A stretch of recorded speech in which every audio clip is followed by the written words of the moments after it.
all they can to placate Wike, and yes, Wike has refused to listen. I am sure that he has had a meeting with Atiku on 2 or 3 occasions. Atiku has sent emissaries to him to placate him, and he says, no, Ayu must go. I'm sure that there are over 50 party. If he had won, PDP would have been the best party. Now that he has lost, PDP and other people are devils. So Wike can go to hell. That is all I can say. Okay, Council, looking at Wike's agitation, I think that was a gentleman agreement that if a president missed... It is one thing for him to feel that way, but do not forget that in democracy, in politics, it's a game of numbers. So the majority will always try to protect their own interests. Whichever area it is favoring them, they will lean to that area outside, irrespective of really the arguments you have. If he was retained in the north,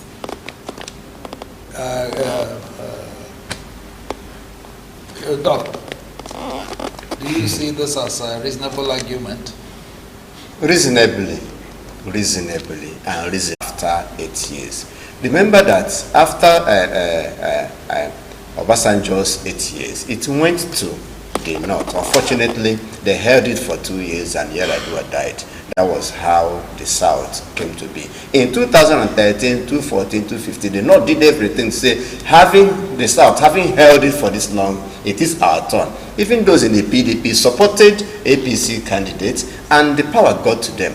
Now, after having held it for... Talking about power coming back to, going to the South, and then if eventually goes back to Southwest, while the Southwest, or South, okay, Southwest, because I'm not sure there's any contestant presidency in the South. There are, but not from these big parties, big in quotes. Okay. Now, assuming he goes back to Southwest, and then while... Oh! He is not saying anything about our turn, the turn of the Yorubas, the turn of the Southwest. No, it is his personal turn. Nigeria has become the personal property of some people. Sees it. It is my turn. When you have done, you now give to me. And when I finish, I give to whosoever. Another person's turn. Another person's turn. So the geopolitical zones, the nation, and everything is now thrown to the dogs. All right, our wonderful viewers, thank you for being there, and we will continue. We're going to go on a very short break. When we go back, Nigeria Today continues. Stay tuned and don't touch the dial.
Our mentor, our ally, an encourager, a motivator who has come to visit this place to see what we are doing, by the name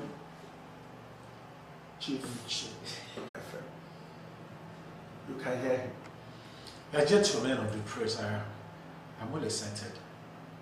To be sincere, I never knew that there is something brewing in Aba, much bigger than expected. I was gonna be one of the best in town.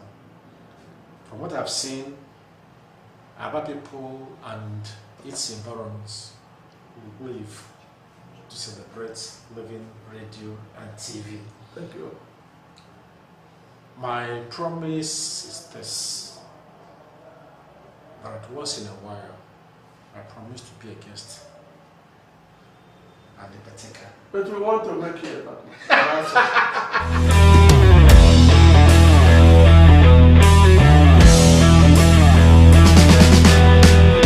Chamber of Commerce and Industry, LCCI, warned that Nigeria was at the risk of slipping into economic stagflation unless urgent measures are taken.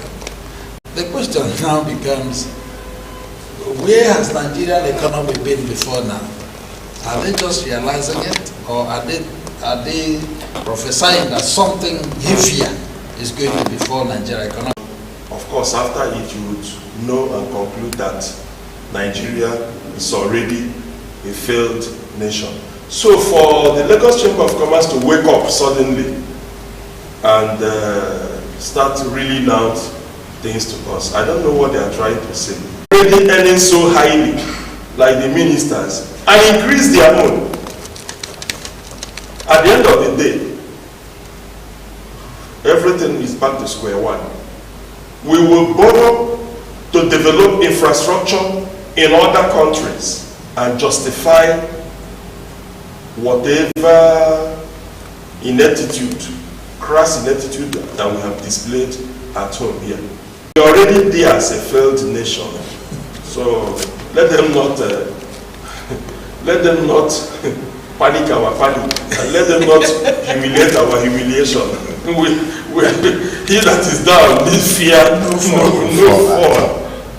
Okay, Doc, you know, when they talk about stagflation, you're talking about inflation, you're talking about growth stagnation in wise, and I don't think that maybe they are buoyantly okay, and they've not reason to understand what we have seen 99. What is 100? I wouldn't know. So I would have loved to ask whether they provide some solutions to it, because it's not just about warning us that there is going to be doom. We're already there. A loaf of bread that used to go for 300 naira some years ago is now 1,000. A 3-year-old, 5-year-old son, a child, knows. Some time ago, or some days ago, a 14-year-old child said he was tired of Nigeria and he wanted to sneak into the aircraft to be flown out of Nigeria. When asked, he said, I am tired of this country. So if a 14-year-old child could say that he is tired of this country, we already know the thing. So LCCI should not scare us the more. Of course, we can't be scared any longer. We have become used to hardship. We have become used to it. We say, are you sure? Let me tap. In those days when we were using black and white TV, when the thing fails to come out, you slap it this side and this side, and then the thing will come out. So you said, this one I've not had any disaster. Let me slap my television. And know if we are still in Nigeria. All right, still on that, the Catholic Bishop of Sokoto Diocese, Matthew Kuka, said there is really no problem having two major religious groups in a country, that's the Christians and the Muslims.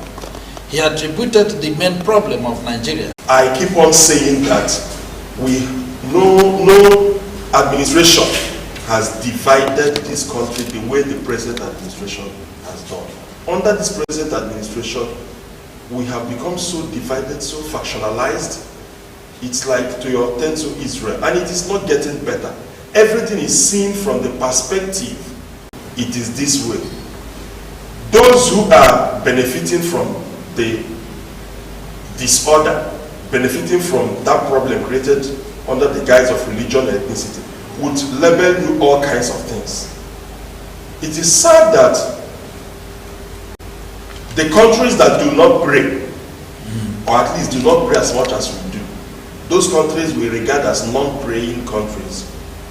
are the countries that are there. Sometimes I even wonder if the people that came up with the study are very sure that Nigeria is the second and not the first, because the way we are going. So yes, he is very much correct in his observation, but like I said, there are two of them: religion and ethnicity. Both are toxic and radioactive. We have richest pastors and poorest followers. Nigeria is a nation where religion has blinded so many people. Did you say poor, sir? Sorry. Did you say poor followers? Okay, poorest followers. No, wretched. Okay, wretched followers. Wretched. Very good. Here a particular GO would boast of having millions of dollars a year of his state. I will say, let us pray that God will save us from it. I'm not against prayers, though, but we have been blinded by religion.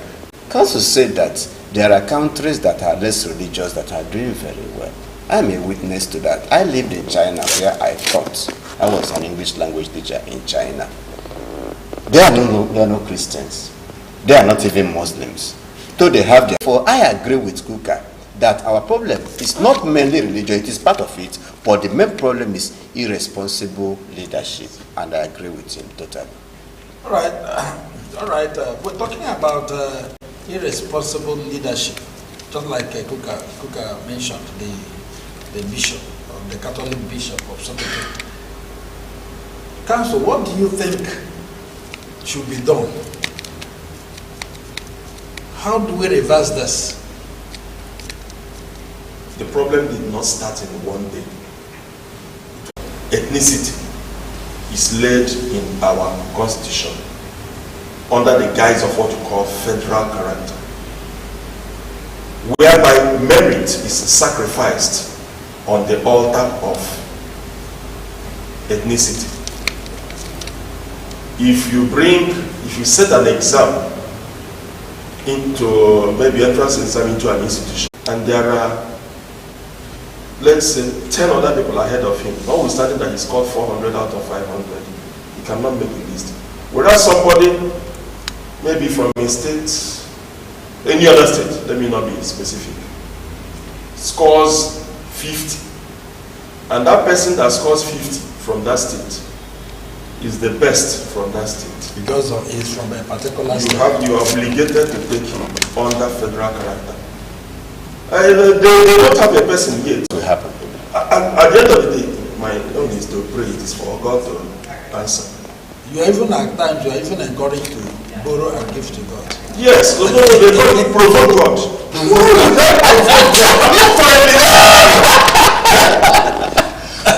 Have you realized that there are no other magicians on the way? When we were growing, Yes. we used to have magicians on the way. So they have not become pastors. Some of them right now.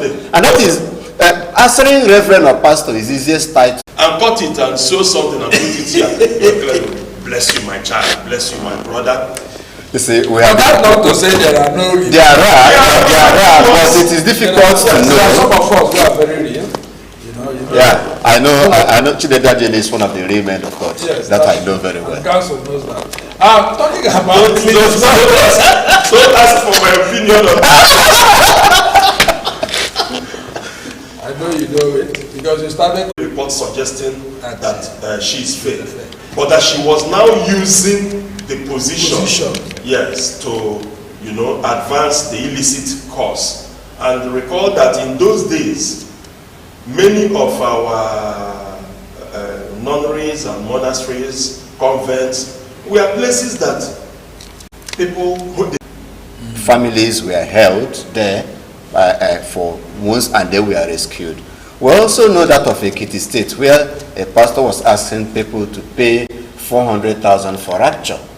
He took them to a particular place from where they will go, they will fly to heaven.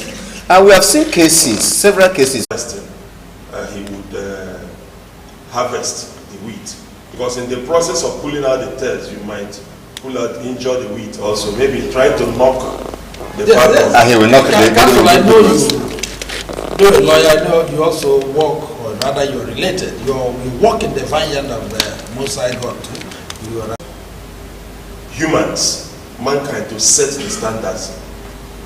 A religion like Christianity has a yardstick, a standard, that is the Bible. You go to Islam, it is the Quran. You go to the Hindus, it is, I think they call it the Bhagavad Gita. Okay? You go to the Hebrews, they have their own. Men trust them, trust fellow men, there is disaster. Or trust God, and there will be no disaster. All right, shortly before we go, because of our time, let us quickly look at this. Just in one more minute. PDP members connive to help Buhari win 2019 election, says Wike. Ordinarily, there is no how Buhari would have been there in 2019, but that use of it. The one of 2015 wasn't really a secret. It was known to everyone. So that of 2019 finally, gentlemen, IPOB falls federal government on non-appointment of Igbos as service chief, and that has been one of the problems, that the country is facing, that the service chiefs were one-sided. I disagree with that. He has persistently said so. Himself. Yes, he has said it, so we cannot deny them. What about Wike, who is also from River? He has not said this. I said Amechi has persistently said that he's you cannot deny the Igbo-ness in him. You cannot. So if the IPOB has said Igbo from of the southeast extraction, so one would have understood that, but that is quite bad. This what do you say? And then tell our viewers. Bye. Let me quickly develop the angle of the Chief of Defense Staff. You see, that position is advisory. Okay. The real people that handle security are the service chiefs. Okay. The position of they don't take directives from him. They only take directives from the commander. So that IPOB may be right in a way. And then you finally, Doc. Thank you, our distinguished viewers. I only pray that Nigeria. You still pray. Yes, I will keep praying that Nigeria will come out of this. Pray without ceasing. Pray without ceasing. So, thank you for being part of this show, and please remain law-abiding. Well, our wonderful viewers, again on Friday rather. So, all the programs of Living TV, I'm sure you'll be watching them. Don't forget. Living TV Club on Saturdays. Come around and make inquiries so that you'll be part of it. This is Chinedum Adiele signing off for today.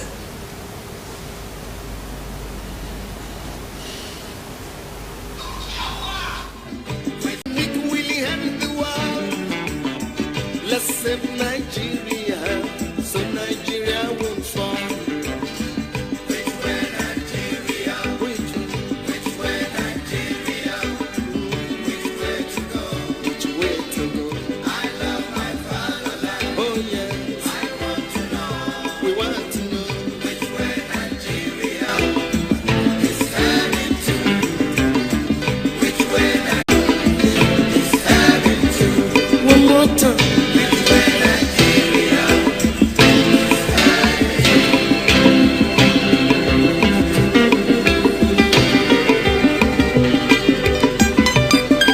Amen.